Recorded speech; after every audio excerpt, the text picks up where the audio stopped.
A 2-year freeze on all federal salaries, an immediate moratorium on new immigration, constitutional amendment making English the official language of the United States. Now, these are just a few of the things that my next guest says we must do if we want to save our country. Otherwise, America as we know it could be dead by the year 2025. Well, and we'll only have ourselves to blame, he says. In this new book, Suicide of a Superpower, former presidential candidate Pat Buchanan argues that while pursuing the perfect society of our dreams, we are literally killing the country that we inherited. The best and greatest in the world. Joining me now, New York Times bestselling author, syndicated columnist, Pat Buchanan. Patrick J., welcome out of exile, sir. Good. Oh, come on, just a little joke. It's inside. No problem. You know, look, I've known you a long time. Right. This is, well, first of all, you wrote this book knowing that this was going to be controversial. Right. Why? Well, it's, I've called it my last political will and testament. Sean, I decided to sit down for a couple of years and figure out what happened to the country I grew up in. Why are we in such tremendous trouble, not only with the state is failing to defend the borders, it can't balance its budget, it can't end these trade deficits, it can't get manufacturing back, but socially the country seems to be disintegrating. Why is it and why did it happen? And these are the answers basically I give. Now, some of the solution you recommended, or I recommended right at the end of that book, I think they'll help solve the budget problem and some of those problems. But I think some of our problems are so deep and endemic, I'm not sure they can be solved by politics. You talk about a divide in America, and you look at it from a lot of different angles, but there is a real divide. Half the country doesn't pay any federal income taxes. Right. We see what's happening on Occupy Wall Street. Right. Do we get to the point where it's a tipping point? I like Malcolm Gladwell's book. Right. The tipping point being that, half the country is paying for the other half, and then the half that's not paying even wants more, and the country collides? Well, as John C. Calhoun predicted this, half the country's basically become tax consumers and the other half taxpayers. The tax consumers have no incentive if they're not, if they're not paying taxes, really to get the government any smaller. Why should they? And so you've got this tremendous conflict in society, but it's only one of them, Sean. Take the idea, in the 1950s, I don't care whether it were for Truman or Eisenhower or what, the country had a moral consensus. It had a moral unity, a moral code, basically based in the Old and New Testament, which people believed in and felt was right and true. Ever since the social cultural revolution of the 1960s, that's completely collapsed. And with it, I think the traditional family has collapsed, and ideas of right and wrong have collapsed. I mean, we've talked about these issues of gay marriage or right to life and abortion and all of these things, promiscuity. One side says, well, that's progressive, normal, and natural, and the other side says that's wrong. And these differences... How do you reconcile? You don't reconcile. You don't? You can't. I don't think... You can't. It's irreconcilable, but that's the source of these culture wars that constantly crop up, is the fundamental beliefs behind them, and beneath them are in irreconcilable conflict. You have two chapters, the end of Christian America, the crisis of Catholicism, and you gave a famous speech. I think it was, what was the year, 1992? 92, right. And it created a big controversy. It's even quoted, I think, Pat, to this day, which shows the staying power of a Buchanan speech. But in all seriousness, you really are talking about a cultural divide on a major scale. And one thing that interested me in the book, you mentioned this was a desire, the end of Christianity, that many a dictator wanted. You quoted Karl Marx, opiate of the people, et cetera, or the masses. And as I was reading this, I'm thinking, in many ways, probably there's a lot of people celebrating that. Well, listen, we fought communism in Ronald Reagan's day, and George Bush finished that Cold War up. The communism of Mao Zedong and Lenin and Stalin, horrible, evil as it was, collapsed. It was a failure. It was a great success for a while. But the communism of Antonio Gramsci, who argued that, look, he went to the Soviet Union and said, this place is failing, the people hate the place. What we've got to do is we've got to have a long march through the institutions of the West. And that long march to change their thinking and beliefs and basically get people so that they will accept cultural Marxism. They will embrace it as the Russian people rejected the other former. And that's what happened. It's a transvaluation, as Nietzsche said, of all values. What was wrong is now right and the reverse. You talked about the beginning of the United Nations. I think, what was it, 53 nations they started with or somewhere in that area? 53 nations. 52, 53, and what is it, 193. 193 now.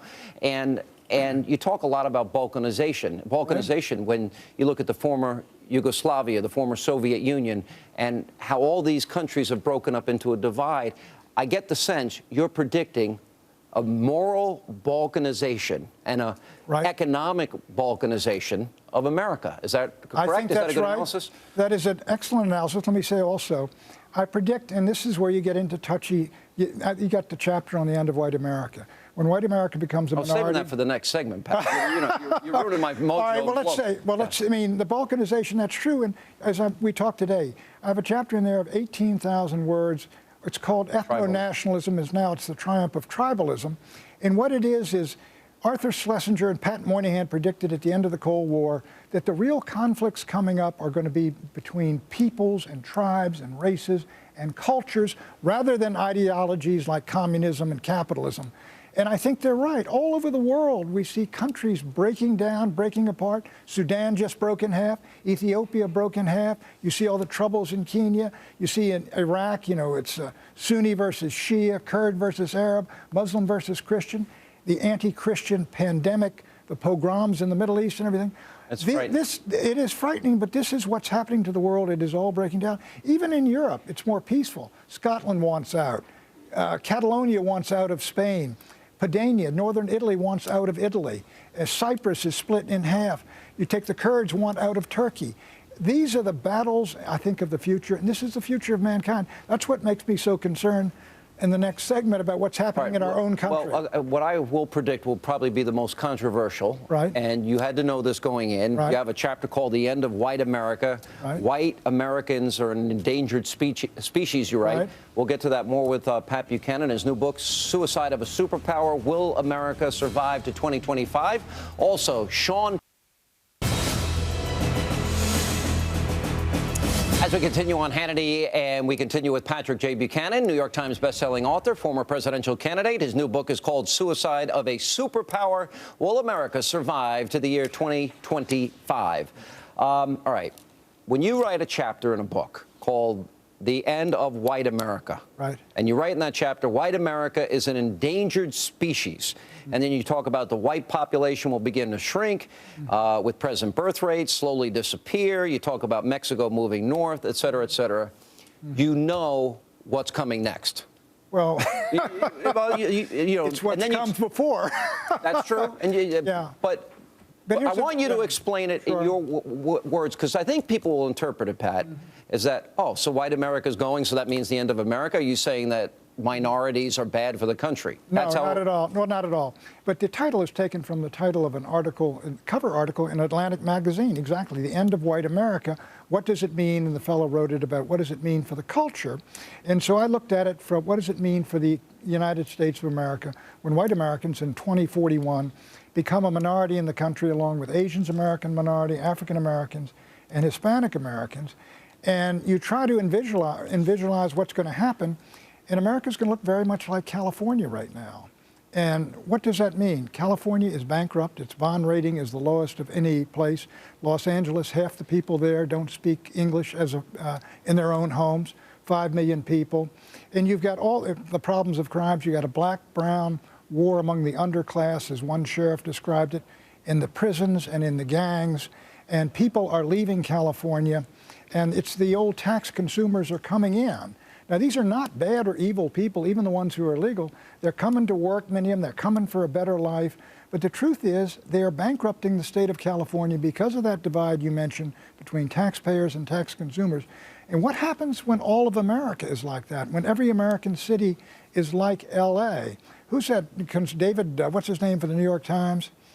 Which one? Columnist for the New York Times. One of your favorites. David Brooks. Brooks. He said, Tom Joad has given up. He went to California. John Judas, of the New Republic, he said, I don't think California is going to make it. Now, there are an awful lot of liberals and others in there say, and what I'm saying is, look, what California is today, America is in 2041 if we don't change course.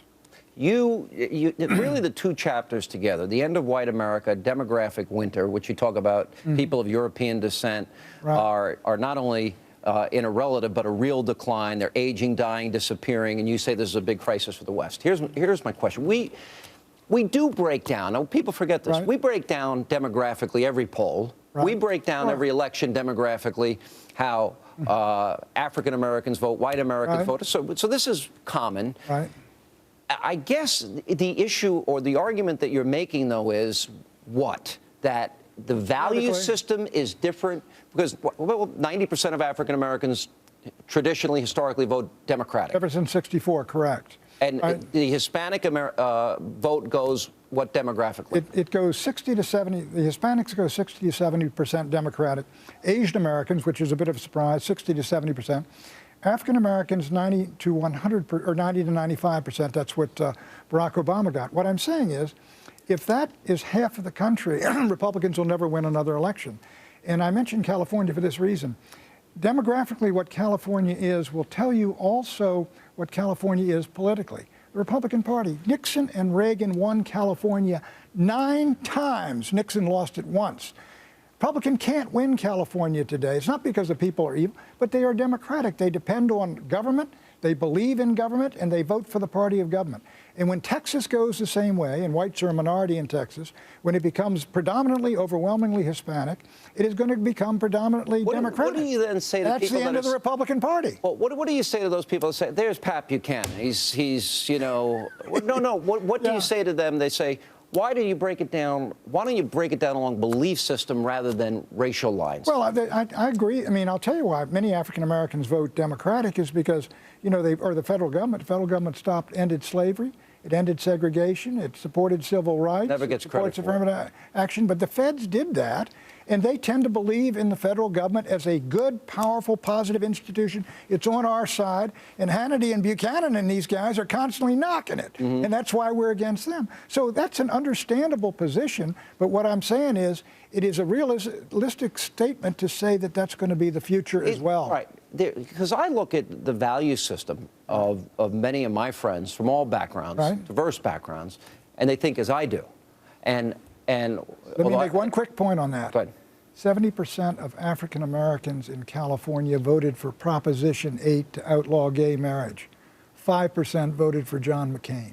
So you're right. The value system, in many cases, the African Americans are the most churched people in America, but politically, in politics, trumps values in many cases. Politically, can the different demographic groups move over to limited government, to lower taxes? Now you're talking. That's why I say if you have a moratorium on immigration. Take all the immigrants that came in, the Jews, the Irish, the Italians, the Poles. They all voted Democratic. And so we shut off immigration in 1924. By the 1950s, they were moving. And when we talked to Nixon and I, we were working, Nixon said, we're going to get an Italian on the Supreme Court. They're ready to break our way. Because these are folks, their kids came up, they're doing well, they got school, their kids in school, and they're saying, we're paying taxes. Wait a minute, our taxes are going up. Maybe we ought to take a look at this other party, but you need time for folks to move out of that poverty and move up into the middle class. Once they move into the middle class, into the taxpayer category, Sean, they're available. All right. Pat Buchanan. Right. Listen, when you're under fire later this week, we'll have you back. Okay. All right, which I'm predicting. All right, and coming up, our